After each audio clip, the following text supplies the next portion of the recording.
بسم اللہ الرحمن الرحیم نحمدہ و نصلی علی رسولہ الکریم اما بعد۔ دوستو عزیزو، خالق و مالک نے اللہ نے اس کائنات کا جو نظام بنایا ہے، یہ انسانوں کی بھلائی کے لیے بنایا، اس کو جس سے راحت ملے، فائدہ پہنچے، اسی حساب سے بنایا۔ سوچ کے دیکھیں کہ بچے کو کوئی نصیحت ماں کرتی ہے تو اس کی بھلائی، اس کی اچھائی، اس سے بچہ خوش رہے، اسی کو سوچ کے کرتی ہے۔ اور 70 ماؤں سے بڑھ کر پیار کرنے والا اللہ جب بندوں کے لیے کوئی چیز طے کرتا ہے تو کتنا اس پر خیال رکھا ہوا کہ بندوں کے لیے جو ہے اس میں عافیت ہو، راحت ہو، سکون ہو، چین ملے، سکون سے زندگی گزارے۔ اسی اعتبار سے جو دنیا کے نظام بنایا، صبح بنائی، رات بنایا، سورج صبح میں نکلتا ہے اور شام میں غروب کرتے ہے، سورج نکلنے سے روشنی آتی ہے اور سورج غروب ہونے سے رات شروع ہو جاتی ہے۔ سورج کا ڈھلنا رات کی شروعات کی بات ہے۔ اور اللہ تعالیٰ نے یہ نظام اس لیے بنایا کہ دن میں اللہ تعالیٰ نے اس لیے بنایا کہ دن جو ہے انسانوں کے کے لیے فائدے کے لیے ہے، اس سے انسان جو ہے فائدہ حاصل کرے، اور رات میں انسان آرام کرے۔ یہ ایک نظام خالق نے بنایا، جو اس دنیا کا خالق ہے، اللہ نے اس کو بنایا۔ آج ہم لوگ جو ہیں اس کے بالکل الٹا کام کر رہے ہیں۔ آج جو ہے ہماری راتیں جو ہے رونق ہیں، رات کے 2 بجے 3 بجے تک سونا نہیں ہے، سب کو معمول ہو گیا 12 تک، تو سبھی گھر کے سارے افراد کو جاگتے ہیں۔ رات کے 1-2 بجے کے بعد سونا ہوتا ہے، صبح میں جو ہے 10-11 کے بعد جاگنا ہوتا ہے۔ جب بڑے شہریں ہیں، جا کے دیکھیے کہ کوئی بھی کاروبار شروع ہی نہیں ہوتا 10-11 بجے، کوئی دکان نہیں کھولتا، کوئی آدمی اٹھتا ہی نہیں۔ شہروں میں جا کر دیکھیں تو پتہ چلتا ہے کہ وہ لوگوں کا ساری لوگوں کا حال ایسا ہی ہو گیا آج کے دن کے اندر سوتے رہنا ہے، رات میں جو ہے جاگتے رہنا ہے۔ دن کے اندر جو ہے آدھا دن گزر جائے تب اٹھتا ہے انسان۔ اور خالق و مالک نے جس کے لیے بنایا تھا، جو نظام بنایا تھا، نظام جو انسان کی فطرت کے اعتبار سے بنایا تھا، اللہ تعالیٰ نے انسان کو بنایا۔ انسان کی فطرت کیا ہے جانتے ہیں، اور اس فطرت کے مطابق اللہ نے نظام دنیا کو بنایا۔ اور اللہ نے بتا دیا کہ عشاء کے بعد جلدی سے سونے کی فکر کرو، حضور اکرم صلی اللہ علیہ وسلم کی طرف سے بتا دی گئی باتیں، لیکن انسان اس کے پر کوئی توجہ نہیں دیتا۔ پھر پریشانی کی دیکھیے، آپ پریشان ہیں، انسان کتنے لوگ پھرتے ہیں اور کہتے ہیں کہ ہم پریشان ہیں، مالی اعتبار سے پریشان ہیں، ہم لوگ جو ہے بیماریوں میں گھیرے ہوئے ہیں، ہمارے اندر سکون نہیں ہے، چین نہیں ہے، ہم کیا کیا کر رہے ہیں، سب میں بیکار ناکامی ہو جاتی۔ کیوں نہیں ہوگی؟ انسان کو فطرت کے خلاف زندگی گزارے گا تو سب کچھ ہو جائے گا۔ آدمی پریشان کیوں نہیں ہوں گے؟ کہ فطرت انسان کے لیے اللہ نے جو نظام طے کیا ہے وہ فطرت کے عین مطابق ہے، انسان کے عین مطابق بنایا ہے۔ صبح کے لیے دن میں جو ہے محنت کرو اور روزی کی تلاش کرو، اور اس کے لیے محنت کرو، اور رات جو ہے انسانوں کی راحت کے لیے، آرام کے لیے رکھا اللہ نے۔ اور دیکھیے سبھی لوگ زندگی گزارتے ہیں، لیکن مسلمان کی زندگی، چونکہ یہ جو وقت ہے اللہ نے دیا ہے، اور یہ وقت ہمارے لیے قیمتی وقت ہے، اور سب سے زیادہ ہم لوگ غفلت اسی میں ہیں کہ 2 باتوں پر۔ ایک تو ہماری صحت کے سلسلے میں ہم غافل ہیں، ہم سمجھتے ہیں ہمیشہ صحت باقی رہے گی، اور وقت کی قدردانی ہمارے اندر نہیں ہے۔ غیر کی زندگی اور ہوتی ہے، ہماری زندگی ہے کہ ہماری دائمی زندگی تو آخرت کی زندگی ہے، جہاں کبھی موت نہیں آئے گی۔ اور یہ جو زندگی ہے اسی میں اس کی تیاری کا حکم ہے، اور تیاری کا حکم ہے تو اس کی قدردانی ضروری ہے۔ یہ صحت اور وقت کی قدردانی کرے گا تو ہی اس کو پا سکے گا۔ اس کے اندر ہی جو کچھ کرنا ہے، آخرت کی کھیتی کر لینا ہے، آخرت کے لیے سرمایہ کر لینا ہے۔ لیکن آدمی اتنا غافل کہ جس چیز کے لیے کہا گیا اس سے محروم۔ یعنی اب کہا گیا کہ بھائی صبح میں جلدی اٹھو، دن اس طریقے سے کرو، صبح ایسا ہو کہ سورج جب نکلے تو بندہ جو ہے اللہ کا ذکر میں رہے، تلاوت میں رہے، تسبیحات میں رہے، استغفار کرتا رہے، اس حال میں سورج نکلے کہ بندے کی زبان پر یا تو اللہ کا کلمہ ہو، یعنی اللہ کا ذکر ہو، تلاوت قرآن پاک ہو، یا استغفار کر رہا ہو، درود پڑھ رہا ہو، اس حال میں صبح کرے گا تو اللہ تعالیٰ اس بندے کے جو ہے چین و عافیت کی زندگی عطا کر دیں گے۔ اور آدمی پڑھ کے سو رہا ہو، جب کہ اللہ تعالیٰ نے جب کہا گیا کہ صبح میں اٹھنے کے لیے فرمایا اور جلدی سونے کے لیے کہا گیا، لیکن اس کے خلاف میں جاگتا ہے۔ آدمی آج کل سوچتا ہے کہ بھئی سولار انرجی لائیں گے، بیٹری سے کریں گے، رات کو جگائیں گے، کیا کے لیے جگانا ہے؟ دن میں خدا نے ایک ایسی روشنی دی ہے، جو کچھ کرنا ہے دن میں کر سکتا ہے، رات میں تو آرام کے لیے رکھا ہے، رات میں کر سکتا ہے۔ یہ سب غیروں کا طریقہ تھا، انسانوں نے لے لیا۔ غور کر کے دیکھیں کہ اسلام کے آج جو مسلمانوں کے اندر جو ہے جتنی کفار کا طریقہ تھا، جوا ان کے پاس تھا وہ ہم نے لے لیا، عریانیت ان کے پاس تھی وہ ہم نے لے لی، اور رات میں جگنا ان کے پاس وہ ہم نے لے لیا، اور جو ہے حد تو یہ ہوگی کہ صحت کے بارے میں بھی جو ہے ہم لوگوں ان کو کوئی فکر نہیں تھی، وہ اپنے عیش میں اس میں رہتے تھے، وہ سارے چیزوں مسلمانوں نے لے لیا۔ اور مسلمانوں کی جو اچھائیاں تھیں کہ جلدی اٹھنا اور جلدی سونا جو شریعت نے بتایا، وہ کفار نے اپنا لیا۔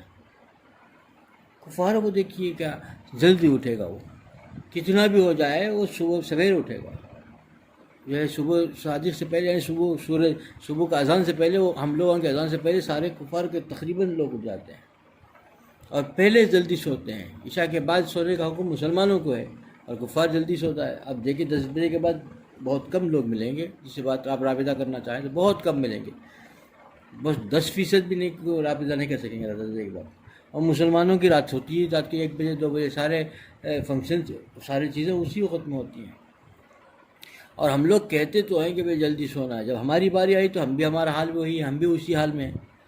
ہم تو دوسروں کو نصیحت کرتے رہتے ہیں کہ بھائی جلدی سونے کی فکر کرو، مگر عشاء کے بعد جلدی سونا شریعت میں ہے، لیکن جب ہماری باری آئی ہم بھی وہی قطار میں کھڑے ہوئے ہیں کہ ہمارا حال بھی وہی ہے کہ ہم لوگ کبھی کسی کی فکر نہیں کرتے، کیسے فلاح پائیں گے، کیسا ہوگا، کیا زندگی کیسا گزارنے کا حکم فرمایا اور کر آ رہے ہیں ہم لوگ۔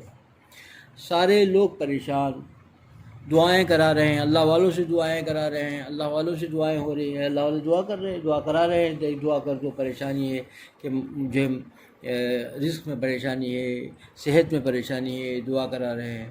دیکھیے ساری دنیا کے اللہ والوں سے زیادہ حضور اکرم صلی اللہ علیہ وسلم انہوں نے دعا فرما دی کہ اے اللہ میری امت کی جو ہے صبح کے وقت میں برکت دے دے، دعا فرما دی۔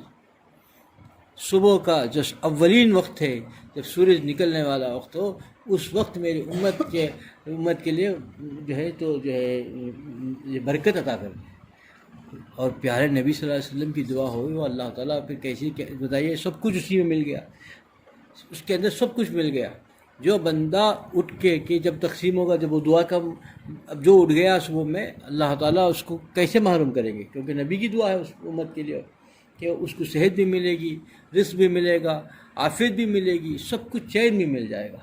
اب وہ چھوڑ دے رہا ہے، 10-11 بجے اٹھ کر کے چین ڈھونڈے گا، رزق ڈھونڈے گا، چین ڈھونڈے، رزق ڈھونڈے، صحت ڈھونڈے، کیسے ملے گی؟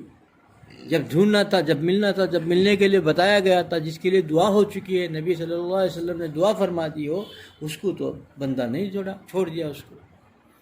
آج عام ہو گیا، آج ہمارے گھروں کے اندر بچے پیدا ہوتے ہیں، ہمارے گھرانے کے بچے جب آنکھ کھول کے دیکھتے ہیں تو ماں باپ کا حال یہی ہے، رات کے 12 بجے سوتے ہیں، صبح کے 10 بجے اٹھتے ہیں، تو بچوں کو وہی دکھتا ہے۔ ایک زمانہ وہ تھا کہ جتنی گھر کی عورتیں تھیں صبح میں تہجد سے اٹھتی تھیں، فجر کے پہلے تو لازم میں اذان سے 5-10 منٹ پہ اتنا تو لازم تھا، اکثر عورتیں تو تہجد پڑھنے کے معمول تھے، اور فجر کے بعد اشراق تک، حتیٰ کہ جلدی ناشتہ پکا کے چاشت میں، جب شوہر باہر کمائی کے لیے چلے گیا، نوکری کے لیے چلے گیا یا بزنس کے لیے چلے گیا، بازار چلے گیا دکان کھولنے کے لیے، تو یہ چاشت کی نماز پڑھ کر کے بیٹھ کر کے دعا کرتے تھے۔ چاشت کی نماز میں تو اللہ کا وعدہ ہے کہ بھائی رزق میں برکت ہوگی۔ اب یہ عورتیں گھر میں بیٹھ کر کے دعائیں کرتی تھی۔ آج ہم لوگوں کے اندر، ہمارے گھروں کے اندر دیکھ لیجئے کیا ہو رہا ہے، کیا نظر بھی نہیں آتا، کہیں ہماری اتنی عمر میں کہیں دیکھا بھی نہیں۔ کہ ہمارے گھر کی عورتیں مرد جب باہر جائیں تو گھر کی عورتیں چاش کی نماز پڑھ کر کے جو ہے جانماز میں بیٹھ کر کے دعا کریں کہ شوہر کے یا باپ کے یا بیٹے کے جو گیا ہے باہر اس کے لیے برکت کی دعا کرتے بیٹھے رہیں. یہ تو طریقہ تھا ہمارا اپنا، مسلمانوں کا طریقہ یہی تھا، اور یہ طریقہ بالکل ختم. پورا جو ہے غیروں کا طریقہ، غیروں کی چیز، غیر کی کیا ہے زندگی، یہی زندگی ہے، ان کی آخرت کی زندگی وہ ہے ہی نہیں. تو وہ سمجھتا ہے کہ بھئی اب ایسا جو کچھ کرنا یہیں کرو، یہیں سو جاؤ، یہیں سے شراب کی نشے میں دھت رہو، جوا کر لو، جو کچھ کرنا جو گناہ کرنا سب کرتے رہو، بس یہی دنیا ہے ان کے لیے. یہ لوگ ان کا خیال ہے، ان کا سوچ ہے ان کی. ہمارا کیا ہے، ہمارا حال کیا ہے، ہمارا عقیدہ کیا ہے، ہمارا کیا سوچ ہے. ہمارا عقیدہ یہ ہے کہ یہ دنیا تو عارضی ہے، ہماری تو ایک دوسری دنیا جہاں پر ہماری موت ہی نہیں ہے، آپ ہمیشہ کے لیے رہنا ہے وہیں. تو اس دنیا کی تیاری تو اسی جو مہلت ملی ہے، جو ہم کو وقت ملا ہے، یہ وقت اور صحت جو دی گئی ہے، اسی میں کرنا ہے. قیامت کے دن اعلان ہوگا. حضور اکرم صلی اللہ علیہ وسلم نے فرمایا کہ قیامت کے دن ایک فرشتے اعلان کریں گے کہ حشر کے میدان میں، او 60 سال کی عمر والو، جس کو 60 سال کی امت مل گئی، تو بتاؤ کہ تمہاری صحت اور تمہارے وقت کو تم نے کہاں استعمال کیا. تو کیا جواب دے گا؟ 60 سال کے لیے خاص کر 60 سال کی عمر کے تک بلائے گا، کیونکہ عمر کے لیے جو فرمایا گیا ہے کہ 60 اور 70 کے درمیان ہوگی، اسی اعتبار سے اعلان ہوگا. وہ لوگ جو 60 سال کی عمر پا چکے تھے، وہ لوگ بتاؤ کہ تم نے صحت اور وقت کو کہاں استعمال کیا. کتنی حسرت ہوگی، کتنی حسرت ہوگی. دوستو عزیزو، حضرت عروہ رضی اللہ تعالیٰ عنہ فرماتے ہیں کہ کسی کو اگر کسی آدمی کے اندر جو ہے یعنی نسیان بولتے ہیں بھولنے کی بیماری، اس کو پیدا کرنا ہے تو بتاؤ اس کو سونے کی عادت ڈال دو. سونا جو آدمی زیادہ سوئے گا وہ بس اس کے اندر بھلاٹ پیدا ہو جائے گی، اس کا ختم حافظہ بھی ختم، اس کی سب کچھ یعنی ایسا بھلاٹ کی مرض پیدا ہو جائے گا جو دیر سے اٹھے گا. جو زیادہ سوتا رہے گا صبح میں سونے کی عادت زیادہ پڑے گی. جو زیادہ صبح میں سوئے گا، فجر کے بعد بھی سوتا رہا، 9-10 بجے اٹھتا ہے، تو سب سے زیادہ اس کو نسیان کا مرض پیدا ہوگا. حضرت عروہ رضی اللہ تعالیٰ فرماتے ہیں. دیکھیے یہ چیزیں ایسی ہیں کہ ہمارے لیے نصیحت ہے. کیا وقت بنتا ہے آرام، اگر طبیعت کسی وجہ سے وہ ہے تو وقت دیا ہے. اب سورج نکلتے وقت فجر پڑھ کر کے، پھر اشراق پڑھ کر کے، اشراق کے بعد کچھ تلاوت ذکر کر کے آدھا ایک گھنٹہ آرام کرنا چاہیں آرام کر لیں. لیکن صبح کی حالت کس حالت میں ہو کہ سب سے افضل طریقہ تو یہ ہے کہ افضل طریقہ یہی بتایا گیا ہے کہ تہجد میں اٹھے. یعنی نماز کا وقت جو شروع ہوگا، آج کل سمجھے کہ 4:50 پہ ہوگا، تو اس سے 15 منٹ پہلے 4:35 پہ آپ جو ہے اس حال میں شروع کریں کہ اس وقت ذکر ہوتے رہے. جو آپ کا آج کل کی یہ سمجھ لو 4:35 4:27 اب نہیں، آپ کے جو سحری کا آخری وقت عام طور پر اذان سے 15 منٹ پہلے کا ہے، اس وقت تک جو تلاوت کرنی ہے، جو رکعت پڑھنی ہے پڑھ لیا گیا، نماز پڑھ لیا. لیکن اس کے بعد کا جو 15 منٹ کا وقت ہے، جو اذان وقت شروع ہونے والا ہے، اس وقت اس حال میں کرے کہ استغفار زبان میں رہے کثرت سے. یہی اب بہتر طریقہ ہے. لیکن اگر کسی وجہ سے نہیں ہوتا ہے، آدمی کمزور ہے، تو کم سے کم اس حال میں ہو کہ صبح کا سورج جب نکل رہا ہو تو اس وقت میں زبان میں استغفار ہو، اللہ کا ذکر ہو، تلاوت کر رہا ہو، درود پڑھ رہا ہو. اس حال میں اگر کسی نے صبح کے سورج کے نکلتے وقت 6:04 میں آج کل، تو اس وقت میں اسے 10-15 منٹ پہلے سے شروع کر لیا، تو اس کے ساتھ میں اس میں کر لیا. اس کے بعد اس نے مکمل کی اشراق پڑھ لیا، اس کے بعد کچھ تلاوت کر لیا. اس کے بعد آرام کرنا ہے تو دل چاہا تو تھوڑی دیر آرام بھی کر لیا. آرام سے منع نہیں ہے، لیکن صبح کا وقت جب سورج نکل رہا ہو تو اللہ کے ذکر کے ساتھ شروع ہو. اللہ کو یاد کرتا رہے بندے کی زبان میں اللہ کا ذکر ہو، اس کی زندگی میں اعزاز. چونکہ حضور اکرم صلی اللہ علیہ وسلم نے برکت کی دعا فرما دی امت کے لیے کہ جو آدمی صبح کے اولین سعادت میں میرے امت کے اوقات میں برکت عطا کر دے، پھر اللہ تعالیٰ اس دعا کو کتنا جو بندہ اہتمام کرے گا، کیسے اسے محروم رہے گا. آج ہم لوگ اس کو چھوڑ دیا اور دوسری چیزوں میں پڑے ہوئے. کچھ ہو گیا تو بولتے ہیں کہ بھائی کیا ہو گیا، دیکھیے کوئی جادو کر دیا، سحر کر دیا، کیا کر دیا، کس نے کیا کر دیا، دیکھیے عاملوں کے چکر میں پڑ گئے. حقیقت ہے ہی نہیں، سمجھے نہیں. جو زندگی کا طریقہ بتا گیا اللہ نے، جو نظام بنایا ہے، نظام میں دنیا کے جو نظام ہے، صبح میں جو ہے جلدی اٹھنا ہے، رات میں جلدی سونا ہے، اس کے خلاف زندگی گزارے گا تو پریشانیوں میں، بیماریوں میں، الجھنوں میں، ہر کسی نہ کسی پریشانی میں مبتلا ضرور رہے گا، کیونکہ اس نے فطرت کے خلاف میں زندگی گزارتا ہے۔ اور ہم تو ظلم تو یہ ہے کہ آنے والے نسلوں کو ہم اسی حال میں ڈال رہے ہیں۔ ان آنکھ کھولتے ہیں تو دیکھتے ہیں کہ گھر کا پورا ماحول وہی ہے کہ صبح میں 10 بجے سے پہلے کوئی اٹھتا نہیں، اور رات میں 12 سے پہلے کوئی سوتا نہیں، تو پھر وہ بچوں کو وہی چیز آنکھ کھولی، وہی چیز دیکھی انہوں نے، تو آنے والی نسلیں سب اسی میں تباہ برباد ہو رہے ہیں۔ دوست عزیزو، ہم لوگ اپنے آپ کو جائزہ لیں، اپنے گھروں کا جائزہ لیں کہ کیا حال ہو رہا ہے اور کیا کہا گیا، کیوں اس سے ہم اتنے دور جا رہے ہیں۔ اصل وجہ ہے کہ ہمارے اندر دین کی ساری چیزیں سب چھوٹ گئی اور سب غیروں کا طریقہ ہم اپنے گھروں میں اپنا لیا۔ آج ضروری ہے کہ ہم پھر واپس لوٹ جائیں اور اب شریعت کے ایک ایک چیز پر عمل کریں، کہ جلدی سونے کی فکر کریں، چاہے نیند آئے یا نہ آئے، ہم کو صرف لینا نہیں ہے۔ جو آج 10 بجے کے بعد زیادہ سے زیادہ 10 بجے کا وقت ٹھیک ہے کہ صحت کے لیے، آنکھوں کی بینائی کے لیے، سبھی کے لیے 10 بجے کے بعد آرام کرنا ہے۔ اور پھر اول وقت میں جتنا جلدی ہو سکے تہجد کی سعادت نصیب ہو جائے تو بہت بڑی نعمت ہے، نہیں تو اذان سے پہلے اٹھنا ہے، اور اس وقت میں اذان کے وقت میں جو ہے اذان سے پڑھنے کے بعد، اذان کے بعد نماز کے بعد ذکر اذکار میں معمول میں جو ہے اپنے آپ کو جو ہے کھپائے، اپنے آپ کو اسی میں لگائے، اور پھر ذکر کے ساتھ اور اللہ کی یاد کے ساتھ سویرا کیجیے، تو پھر دیکھو سارے پریشانیاں حل ہو جائیں گی۔ اللہ تعالیٰ چین و عافیت کی زندگی عطا کرے گا اور ہر قسم کی پریشانی سے حفاظت کرے گا۔ اللہ مجھے بھی اس پر عمل کی توفیق عطا فرمائے، آپ لوگوں کو اس پر عمل کی توفیق عطا فرمائے۔ وآخر الدعوانا الحمد للہ رب العالمین۔